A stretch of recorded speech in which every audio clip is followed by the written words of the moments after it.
बड़ी खबर यही है गुजरात बीजेपी से जुड़ी कि थोड़ी देर में बीजेपी अपने उम्मीदवारों के नाम की घोषणा करेगी। ये बड़ी अपडेट है इस वक्त की। आज लगभग 100 उम्मीदवारों के नाम का ऐलान हो जाएगा। पहले फेज के सभी 89 सीटों के उम्मीदवारों की घोषणा थोड़ी देर में होगी, यानी कुल मिलाकर 100 नामों का ऐलान आज बीजेपी की तरफ से किया जाएगा। और जानकारी ये भी है कि 30 से 35 सिटिंग एमएलए ऐसे हैं जिनका टिकट कट सकता है, यानी नए लोगों को ये जिम्मेदारी दी जाएगी, उन पर दांव आजमा रही है बीजेपी। तो ये बड़ी खबर इस वक्त की। 1 तारीख को यानी 1 दिसंबर को पहले चरण का मतदान होगा, 5 को दूसरे चरण का। 2 चरणों में गुजरात का विधानसभा चुनाव होना है और 8 दिसंबर को हिमाचल प्रदेश के विधानसभा चुनाव के नतीजों के साथ ही गुजरात के नतीजे भी घोषित किए जाएंगे। तो फिलहाल ये बड़ी खबर है इस वक्त की कि गुजरात में बीजेपी ने अभी तक अपने उम्मीदवारों के नाम का ऐलान नहीं किया था। आपको बता दें, लगातार हाई लेवल मीटिंग चल रही थी, नामों पर मंथन चल रहा था। इसमें गृह मंत्री अमित शाह, जेपी नड्डा, मुख्यमंत्री गुजरात। ये जनाब फूल की खेती करके 1 एकड़ में 1 साल के 30 लाख तक कमा रहे हैं।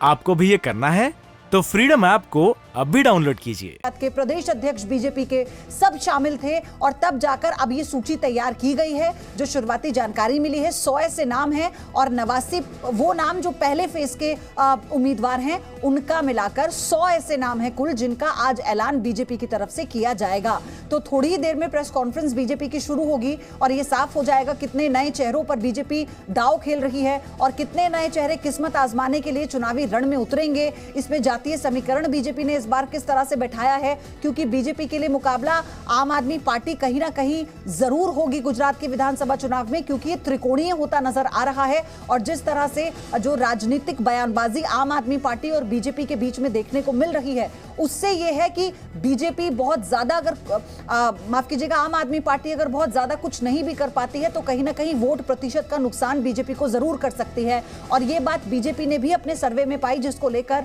ये बड़ी खबर है कि बीजेपी ने इतना समय अपने उम्मीदवारों की सूची तैयार करने में लगाया।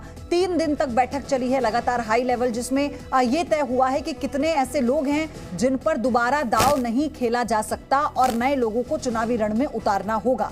तो फिलहाल ये बड़ी खबर है पाटीदार, क्योंकि जो एक बहुत बड़ा समाज है गुजरात का, 40% वोटों पर, सीटों पर विधानसभा की कब्जा रहा है उसका, और समीकरणों को बदलने का पूरा मादा पाटीदार समाज रखता है। और इसीलिए जो पहले फेज का मतदान है, इसमें किस तरह का समीकरण बीजेपी बैठाएगी, ये बहुत दिलचस्प होगा अपने आप में देखना। क्या महिलाओं को इस बार भी उतने मौके मिलेंगे? देखिए, रविंद्र को देख रहे हैं, हमारे सहयोगी थोड़ी देर में जुड़ जाएंगे हमारे साथ, क्योंकि जहां प्रेस कॉन्फ्रेंस है वहां पर जी न्यूज मौजूद है इस वक्त, और फिर हम सारी अपडेट आपको रविंद्र के जरिए देंगे। लेकिन फिलहाल ये बड़ी जानकारी हम आपको बता रहे हैं कि थोड़ी देर में ये पता लग जाएगा, ये तय हो चुका है हालांकि, कौन कौन से वो नए चेहरे हैं या फिर कौन कौन से वो सिटिंग एमएलए हैं जिन पर दोबारा से बीजेपी ने दांव खेला है, जिनको दोबारा मौका दिया है। और ऐसे कद्दावर नेता भी रहे हैं गुजरात में जो लंबे समय से विधायक भी रहे हैं और उन पर लगातार पार्टी ने विश्वास भी जताया है। तो रविंद्र अब हमारे साथ जुड़ चुके हैं। रविंद्र, कितनी देर में प्रेस कॉन्फ्रेंस शुरू होने वाली है?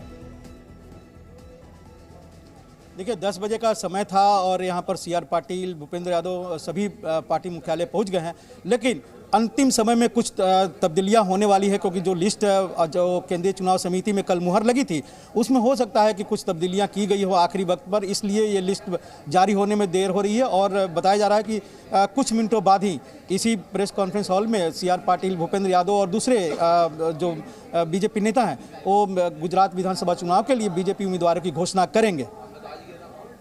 रविंद्र, अब आपके पास फिर से आएंगे। बीजेपी अपनी जहाँ एक तरफ लिस्ट जारी कर रही है, कांग्रेस क्या कह रही है वो सुना देते हैं।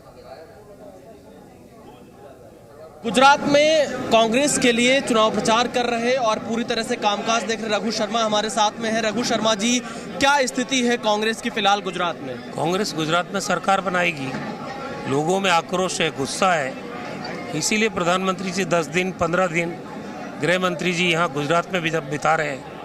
गुजरात के प्रादेशिक नेतृत्व पे, यहाँ के मुख्यमंत्री पे, गुजरात की बीजेपी के काडर पे उनको अगर भरोसा होता और उनके खिलाफ गुस्सा नहीं होता तो प्रधानमंत्री जी इतने लंबे समय तक खुद कैंपेन की जिम्मेदारी नहीं लेते। लेकिन रघु जी, राहुल गांधी, प्रियंका गांधी, सोनिया जी, ये सभी लोग अब तक गुजरात में प्रचार करने के लिए नहीं पहुंचे, क्या वजह है? ये तो भारत जोड़ो यात्रा आप देख रहे हैं, राहुल गांधी जी 25 किलोमीटर रोज चल रहे हैं, जब भी समय मिलेगा वो आएंगे। लेकिन मेरा सवाल तो ये है कि प्रधानमंत्री जी इतने चिंतित क्यों हैं। अगर सब कुछ ठीक है तो 1 महीने में 10 दिन गुजरात में गुजार रहे हैं। हमारा सवाल ये है कि जब यहाँ कोविड में महामारी के दौर में लोग तकलीफ में थे तब क्या हुआ, तब आना चाहिए था। यहाँ पे जिस तरह से 5 साल लोगों ने गुजारे हैं, सरकार बदलने से लोगों का दुख थोड़ी कम होता है। आज महंगाई पे उनके पास क्या रोड मैप है, कैसे कम करेंगे, बेरोजगारी कैसे कम होगी, कैसे यकीन करें लोग कि आप ये सब करने वाले हैं। लेकिन रघु जी, आम आदमी पार्टी कह रही है बीजेपी के साथ असली लड़ाई वो लड़ रही है, कांग्रेस को वोट देना बीजेपी को फायदा पहुंचा। आम आदमी पार्टी कहीं नहीं है, बीजेपी की बी टीम है और काम वो वही कर रही है जिससे बीजेपी का फायदा हो। कई राज्यों में हमारे पास आंकड़े हैं, चाहे गोवा की बात कर लो, उत्तराखंड की बात कर लो, इसलिए आम आदमी पार्टी का अस्तित्व मतलब नहीं। लेकिन आम आदमी पार्टी क्या आपको लगता है कि कांग्रेस के लिए चुनौती बन रही है गुजरात में? कोई चुनौती नहीं है, 1 सीट नहीं आएगी उनकी। ये मीडिया मैनेजमेंट है, परसेप्शन बना रहे हैं, भारी पैसा खर्च कर रहे हैं। इस तरह करने से ग्राउंड में तो कुछ वर्कर है नहीं, सारा पेड वर्कर काम कर रहा है, कहाँ से सीटें आएगी? अच्छा रघु शर्मा जी, आपके बड़े मुद्दे क्या रहेंगे? क्योंकि हमने हिमाचल में देखा, आपने पुरानी पेंशन की बात की और तमाम चीजों की बात नहीं की, हमने लागू की जी, बंद की बीजेपी ने की। हमने ओल्ड पेंशन स्कीम राजस्थान में लागू की जहां हमारी सरकार है, हमने उत्तराखंड छत्तीसगढ़ में लागू की जहां हमारी सरकार है। अगर ओल्ड पेंशन बंद की है तो बीजेपी ने बंद की है। गुजरात के लिए क्या मुद्दे हैं आपके, क्या प्लान है, क्या करने वाले हैं? 11 वचन दिए, उनको पढ़ लो। महंगाई से निजात दिलाने का उसमें रोड मैप है, बेरोजगारी कम करने का उस पर रोड मैप है। बाकी जो इश्यूज हैं गुजरात के, चाहे हेल्थ इंफ्रास्ट्रक्चर है, एजुकेशन का इंफ्रास्ट्रक्चर है, या आदमी की और जो मूलभूत आवश्यकताएं हैं उनका निराकरण करने का, वो उसमें सारा ब्लूप्रिंट है। एक अंतिम सवाल रघु जी, क्योंकि गुजरात बीजेपी अध्यक्ष CR पाटिल ने बयान दिया है कि अगर उनकी सरकार आती है तो वो यूनिफॉर्म सिविल कोड विधानसभा में लेकर आएंगे, उसका बिल लेकर आएंगे। 27 साल से किसकी सरकार है यहाँ? उनकी सरकार आती है, अभी सरकार 27 साल से किसकी है? किसको मूर्ख बना रहे हो? तो आप सुन रहे थे कि कांग्रेस ने किस तरह से बीजेपी पर निशाना साधा और आम आदमी पार्टी को बी टीम बता दिया बीजेपी की। रविंद्र लगातार हमारे साथ जुड़े। रविंद्र, थोड़ा और इंतजार, शुरू होने वाली है मेरे ख्याल से कॉन्फ्रेंस। उस सब चीज़ों से और अन्य विषयों पे अवगत करने के लिए मैं आदरणीय भूपेंद्र यादव जी से आग्रह करूंगा। धन्यवाद अनिल जी। आज के इस पत्रकार वार्ता में मेरे साथ उपस्थित गुजरात के हमारे प्रदेश अध्यक्ष सम्मानित CR पाटिल जी, पार्टी के हमारे वरिष्ठ नेता, केंद्र सरकार के कैबिनेट मंत्री सम्मान्य मनसुख भाई मांडविया, पार्टी के महामंत्री श्री तरुण चुग जी, हमारे मीडिया के इंचार्ज राज्यसभा सदस्य श्री अनिल बलूनी जी और संजय मयूख जी, मीडिया के मित्रों। भारतीय जनता पार्टी केंद्रीय चुनाव समिति की बैठक माननीय श्री जगत प्रकाश नड्डा जी की अध्यक्षता में कल दिनांक 9 नवंबर 2022 को संपन्न हुई। बैठक में माननीय प्रधानमंत्री श्री नरेंद्र मोदी जी, रक्षा मंत्री श्री राजनाथ सिंह जी, गृह मंत्री श्री अमित शाह जी एवं केंद्रीय चुनाव समिति के अन्य सदस्य उपस्थित रहे। केंद्रीय समिति ने आगामी गुजरात विधानसभा 2022 में जिन नामों को अपनी स्वीकृति प्रदान की, मैं सूची आपके सामने पढ़ देता हूं और उसके बाद फिर विस्तार से इसके संबंध में और जानकारी भी मैं आप लोगों के साथ शेयर करूंगा। पहले सूची पढ़ देता हूं, फिर मैं आपको पूरा बता देता हूं। विधानसभा नंबर 41 घाटलोडिया, श्री भूपेंद्र भाई पटेल माननीय मुख्यमंत्री जी। विधानसभा नंबर 1 अबडासा, श्री प्रद्युमन सिंह महीपत सिंह जाडेजा। विधानसभा क्रमांक 2 मांडवी, श्री अनुरुद्ध भाईलाल दवे। विधानसभा क्रमांक 3 भुज, श्री केशवलाल शिवदास भाई पटेल केशु भाई। विधानसभा क्रमांक 4 अंजार, श्री त्रिकम भाई बीजल भाई छांगा। विधानसभा नंबर 5 गांधीधाम अनुसूचित जनजाति, श्रीमती मालती बेन किशोर भाई माहेश्वरी। विधानसभा नंबर 6 रापर, श्री वीरेंद्र सिंह बहादुर सिंह जाडेजा। विधानसभा नंबर 60 60 दसाड़ा अनुसूचित जाति श्री पुरुषोत्तम भाई खेंगार भाई परमार। विधानसभा नंबर 61 लीमड़ी श्री किरीट सिंह जीतूभा राणा। विधानसभा नंबर 62 वढवाण श्रीमती जिग्नाबेन संजय भाई पांड्या। विधानसभा नंबर 63 चोटीला श्री श्यामजी भाई भीमजी भाई चौहान। विधानसभा नंबर 64 धांगध्रा श्री प्रकाश भाई पुरुषोत्तम भाई वरमोरा। विधानसभा नंबर 65 मोरबी श्री कांतिलाल शिवलाल अमरतिया। विधानसभा नंबर 66 टंकारा श्री दुर्लभजी भाई हरकजी भाई देथरिया। विधानसभा नंबर 67 वांकानेर श्री जितेंद्र भाई कांतिलाल सोमानी, जिनको हम जीतू भाई सोमानी भी कहते हैं। विधानसभा नंबर 68 राजकोट ईस्ट राजकोट पूर्व श्री उदय कुमार प्रताप भाई कांगड़। विधानसभा नंबर 69 राजकोट पश्चिम डॉक्टर श्रीमती दर्शिता पारस शाह डॉक्टर हैं। विधानसभा नंबर 70 राजकोट दक्षिण श्री रमेश भाई विरजी भाई टिलारा। विधानसभा नंबर 71 राजकोट ग्रामीण, ये रिजर्व सीट है, अनुसूचित जनजाति श्रीमती बानूबेन मनोहर भाई बाबरिया। विधानसभा नंबर 72 जसदण श्री कुंवरजी भाई मोहन भाई बावलिया। विधानसभा नंबर 73 गोंडल श्रीमती गीताबा जयराज सिंह जाडेजा। विधानसभा नंबर 74 जेतपुर श्री जयेश भाई विट्ठल भाई रादड़िया। विधानसभा नंबर 76 कालावाड़ रिजर्व सीट है, अनुसूचित जनजाति के लिए श्री मेघजी भाई अमरा भाई चावड़ा। विधानसभा नंबर 77 जामनगर ग्रामीण श्री राघवजी भाई हंसराज भाई पटेल। विधानसभा नंबर 78 जामनगर उत्तर श्रीमती रीवाबा रविंद्र सिंह जाडेजा। विधानसभा नंबर 79 जामनगर दक्षिण श्री दिव्येश रणछोड़ भाई अकबरी। विधानसभा नंबर 80 जामजोधपुर श्री चिमन भाई धर्मशी भाई सापरिया। विधानसभा नंबर 82 द्वारिका श्री पब्बूभा वीरम्भा माणेक। विधानसभा नंबर 83 पोरबंदर श्री बाबू भाई भीमा भाई बोखरिया।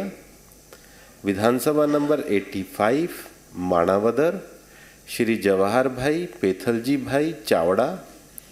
विधानसभा नंबर 86 जूनागढ़ श्री संजय भाई कृष्णदास कोरड़िया। विधानसभा नंबर 87 विसावदर श्री हर्षद भाई माघवजी भाई रिवड़िया। विधानसभा नंबर 88 केशोद श्री देवा भाई पूंजा भाई मालम।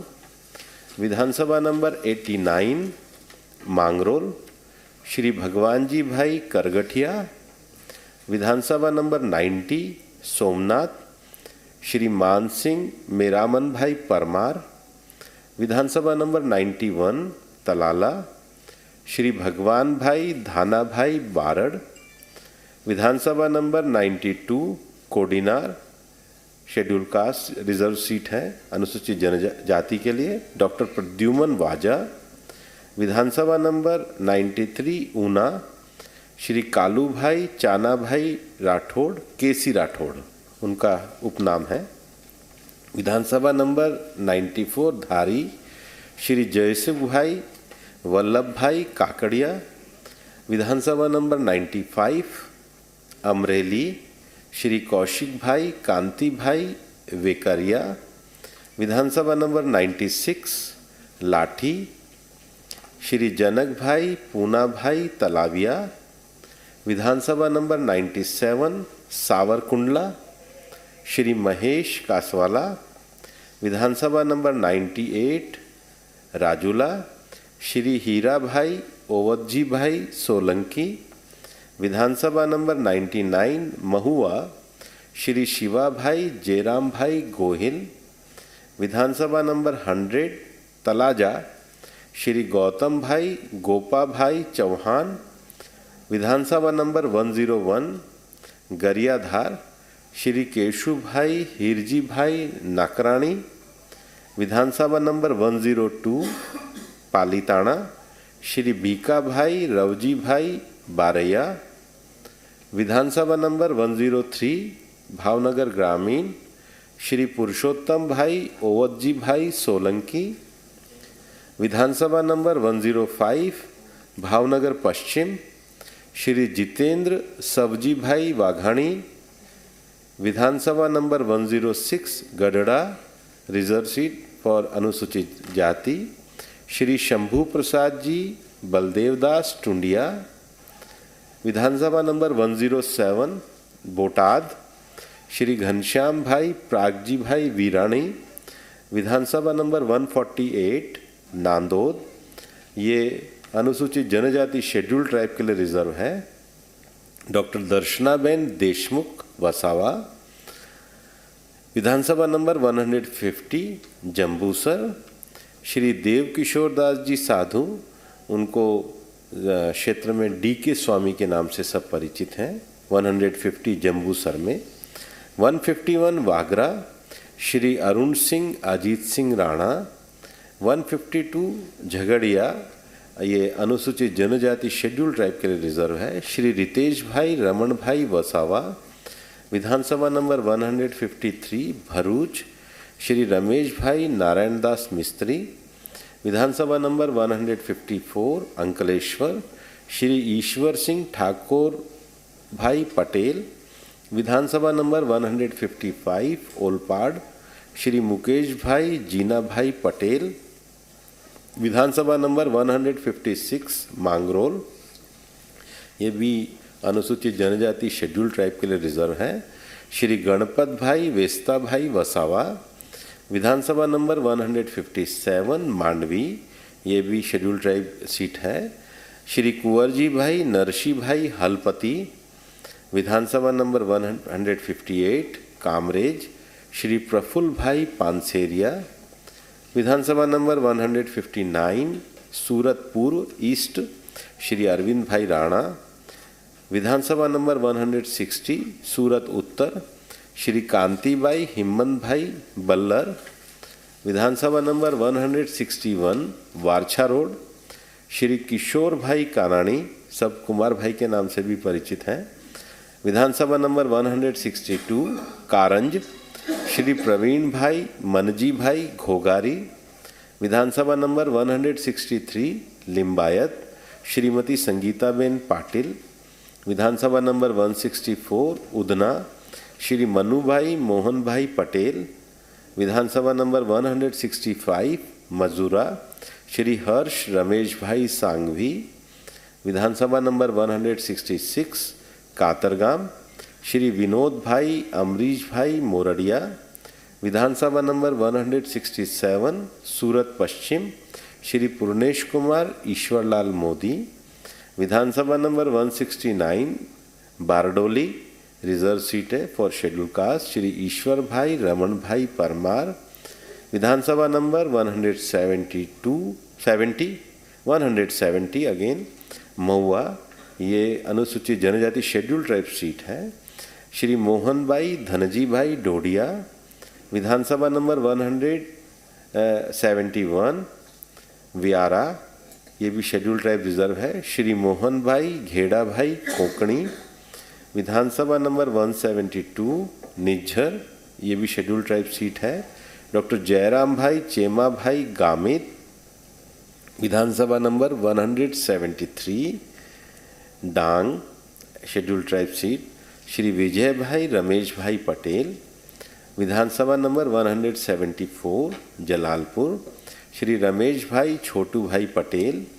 विधानसभा नंबर 175 नवसारी श्री राकेश गुणवंत राय देसाई, विधानसभा number 176 Gandevi schedule tribe seat Shri Naresh Bhai Magan Bhai Patel, विधानसभा number 177 Vansda schedule tribe seat Shri Piyush Kumar Kantilal Patel, विधानसभा number 178 Dharampur schedule tribe seat Shri Arvind Bhai Chhotu Bhai Patel, विधानसभा नंबर 179 वलसाड़ श्री भरत भाई किकू भाई पटेल, विधानसभा नंबर 180 पारडी श्री कन्नू भाई मोहनलाल देसाई, विधानसभा नंबर 181 कपराड़ा ये शेड्यूल ट्राइब सीट है श्री जीतू भाई हरजी भाई चौधरी, विधानसभा नंबर 182 उमरगाम ये भी शेड्यूल ट्राइब रिजर्व सीट है श्री रमनलाल नानू भाई पाटकर।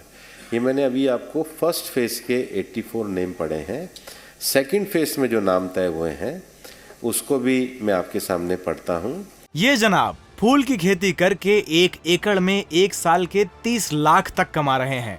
आपको भी ये करना है तो फ्रीडम ऐप को अभी डाउनलोड कीजिए।